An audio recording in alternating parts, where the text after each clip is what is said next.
साथियों, आज की इस क्लास में अपन डिस्कस करने वाले हैं उत्तर प्रदेश के प्रमुख जीव अभ्यारण्य, पक्षी विहार और टाइगर रिजर्व के बारे में दोस्तों डिस्कस करेंगे। तो बने रहिएगा फ्रेंड्स वीडियो के एंड तक। तो यहाँ पर देखते हैं सबसे पहले दोस्तों उत्तर प्रदेश का राष्ट्रीय पार्क। जो उत्तर प्रदेश का राष्ट्रीय पार्क है वो दुधवा पशु विहार था, जिसकी स्थापना कब की गई थी? 1968 में की गई थी। लेकिन दोस्तों इसको वन्य जीव संरक्षण अधिनियम के द्वारा 1972 में इसको क्या कर दिया गया? लागू कर दिया गया और 1977 में इसे राष्ट्रीय पार्क का दर्जा भी मिल गया। लेकिन दोस्तों जो है इसका फिर बाद में नाम क्या रखा गया? दुधवा राष्ट्रीय पार्क रख दिया गया है। दुधवा राष्ट्रीय पार्क जो उत्तर प्रदेश का एकमात्र राष्ट्रीय पार्क है, केवल उत्तर प्रदेश में एक ही राष्ट्रीय पार्क है, वो है दुधवा राष्ट्रीय पार्क, जो कहाँ पर है? लखीमपुर खीरी में स्थित है। तो चलिए दोस्तों अगर आगे डिस्कस करते हैं। अब डिस्कस करते हैं दोस्तों उत्तर प्रदेश के जो वन्य जीव अभ्यारण्य हैं उनकी टोटल पहले संख्या की बात करें तो उत्तर प्रदेश में कुल 12 वन्य जीव अभ्यारण्य हैं। सबसे पहला वन्य जीव अभ्यारण्य जो है वो चंद्रप्रभा वन्य जीव अभ्यारण्य है, जिसकी स्थापना जो है 1957 में कहाँ पर? चंदौली में है। ये कहाँ पर है? चंदौली में है। उत्तर प्रदेश का जो ये पहला वन्य जीव अभ्यारण्य है, अगर पूछा जाए एग्जाम में कि उत्तर प्रदेश का पहला वन्य जीव अभ्यारण्य कौन था, तो चंद्रप्रभा वन्य जीव अभ्यारण्य था, जिसकी स्थापना 1957 में की गई थी। वो कहाँ पर है? चंदौली में है। अगला है किशनपुर वन्य अभ्यारण्य जो है वो 1972 में इसकी स्थापना की गई थी। कहाँ पर है? लखीमपुर खीरी में। दोस्तों इसकी सन इम्पोर्टेंट नहीं है जितना इनका जो कहाँ पर है ये इम्पोर्टेंट है। कतरिया घाट वन्य जीव अभ्यारण्य जो है बहराइच में है। रानीपुर टाइगर रिजर्व है, ये रानीपुर जो है चित्रकूट और बांदा में है। इसकी स्थापना 1977 में की गई थी। अगला पांचवा है महावीर स्वामी अभ्यारण्य जो है, जिसकी स्थापना 1972 में की गई थी, जो कहाँ पर है? ललितपुर में है। लेकिन दोस्तों ये उत्तर प्रदेश का सबसे छोटा वन्यजीव अभ्यारण्य की बात करें तो सबसे छोटा वन्यजीव अभ्यारण्य है महावीर स्वामी अभ्यारण्य, जिसका क्षेत्रफल की हम बात करें तो केवल 5 किलोमीटर है। अब छठवां है चंबल अभ्यारण्य, 1979 में इसकी स्थापना की गई। कहाँ पर है? आगरा और इटावा के बीच में है। कैमूर अभ्यारण्य है जो मिर्जापुर और सोनभद्र में है, जिसकी स्थापना 1982 में की गई थी। हस्तिनापुर जो अभ्यारण्य है ये मेरठ, मुजफ्फरनगर और बिजनौर और अमरोहा में स्थित है। ये आपको याद रखना है, हस्तिनापुर अभ्यारण्य।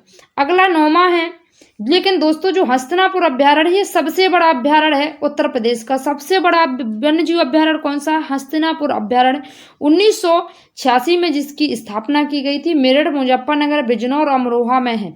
जिसकी क्षेत्रफल की बात करें तो कितना है? 2,07,312 किलोमीटर में फैला हुआ है हस्तिनापुर अभ्यारण्य, उत्तर प्रदेश का सबसे बड़ा अभ्यारण्य। सुहागी बरवा अभ्यारण्य जो है महाराजगंज में है। सोहेलवा अभ्यारण्य कहाँ पर है? श्रावस्ती, बलरामपुर, गोंडा, जिसकी स्थापना 1988 में की गई थी। कछुआ अभ्यारण्य जो है वो वाराणसी में है। पीलीभीत टाइगर रिजर्व जो है पीलीभीत में है और शाहजहांपुर में है। अगली बात करते हैं दोस्तों, वो तो वन्यजीव अभ्यारण्य होगा, लेकिन दोस्तों अब बात करते हैं उत्तर प्रदेश के पक्षी विहार, जिनकी संख्या की बात करें तो टोटल पक्षी विहारों की संख्या कितनी है? 13 है।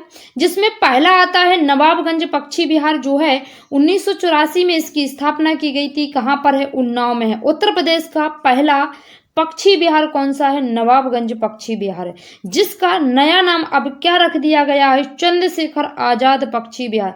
ये प्रश्न बहुत ही इंपॉर्टेंट हो जाता है, क्योंकि दोस्तों इसका नाम बदलकर नवाबगंज पक्षी विहार से क्या कर दिया गया है? चंद्रशेखर आजाद पक्षी विहार कर दिया गया है प्यारे बच्चों। तो ये बहुत ही इंपॉर्टेंट हो जाता है परीक्षा की दृष्टि से।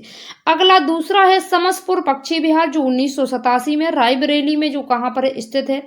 लाख बहोसी पक्षी विहार जो है वो कन्नौज में स्थित है। लेकिन दोस्तों ये उत्तर प्रदेश का सबसे बड़ा पक्षी विहार हो जाता है लाख बहोसी पक्षी विहार, जो कहाँ पर है? कन्नौज में स्थित है। पटना पक्षी विहार एटा में स्थित है। सबसे छोटा पक्षी विहार है पटना पक्षी विहार, एटा में स्थित है। सांडी पक्षी विहार हरदोई में है। भकीरा पक्षी विहार संत कबीर नगर में है। ओखला पक्षी विहार गौतम बुद्ध नगर में है। दोस्तों सभी इंपॉर्टेंट है। भकीरा पक्षी विहार संत कबीर नगर में, ओखला पक्षी विहार गौतम बुद्ध नगर में है, और पटना पक्षी विहार जो है वो एटा में है, और सबसे छोटा पक्षी विहार है वो यहीं पर। सबसे बड़े पक्षी विहार की बात करें तो आपको याद रखना है लाख बहुसी पक्षी विहार सबसे बड़ा है उत्तर प्रदेश का। अगला 8वें की बात करते हैं। समान पक्षी विहार जो है 1990 में मैनपुरी में स्थित है समान पक्षी विहार। पार्वती अर्गा पक्षी विहार गोंडा में स्थित 1990 में स्थापना की गई। विजय सागर पक्षी विहार जो है महोबा हमीरपुर में है। सुरहाताल पक्षी विहार बलिया में है। सुर सरोवर पक्षी विहार कहाँ पर है? आगरा में है। आपको इसकी सन याद नहीं रखना है दोस्तों, जितना इंपॉर्टेंट हो जाता है इसका जिला। बैतीलाल पक्षी विहार कहाँ पर है? प्रतापगढ़ में है। ये इंपॉर्टेंट हो जाता है क्योंकि इसकी स्थापना 2003 में की गई थी। बैतीलाल पक्षी विहार प्रतापगढ़ में है, लेकिन दोस्तों इसका नाम बदल कर क्या रख दिया गया है? भीमराव अंबेडकर पक्षी विहार इसका नाम बदल कर रख दिया गया है। अब बात करते हैं दोस्तों, पक्षी विहार हो गए। अब करते हैं उत्तर प्रदेश के टाइगर रिजर्व की बात। तो उत्तर प्रदेश में कुल टाइगर रिजर्व अभी 5 को घोषित कर दिया गया है टाइगर, जिसमें से पहला है दुधवा टाइगर रिजर्व। जो दुधवा टाइगर रिजर्व है ये लखीमपुर खीरी और बहराइच में स्थित है। अमनगढ़ टाइगर रिजर्व दूसरा है, बिजनौर जिले के अमनगढ़ में स्थित है, ये भी इंपॉर्टेंट। पीलीभीत टाइगर रिजर्व जो तीसरा है, पीलीभीत शाहजहांपुर में स्थित है। रानीपुर टाइगर रिजर्व भी इंपॉर्टेंट हो जाता है परीक्षा की दृष्टि से, चित्रकूट में स्थित है। और जो सुहेलवा टाइगर रिजर्व है 5वां है, श्रावस्ती बलरामपुर और गोंडा में स्थित है। तो दोस्तों ये तो रहे उत्तर प्रदेश के सभी। दोस्तों अपन ने डिस्कस कर ली, तो आप लोग मुझे कमेंट करके बताना कि आपको क्लास कैसी लगी है। अगर क्लास पसंद आई तो दोस्तों वीडियो को लाइक, चैनल को सब्सक्राइब जरूर करें, अपने 5 दोस्तों में इस क्लास को जरूर शेयर करें। जय हिंद दोस्तों, वंदे मातरम। मिलते हैं ऐसे ही अगले टॉपिक के साथ।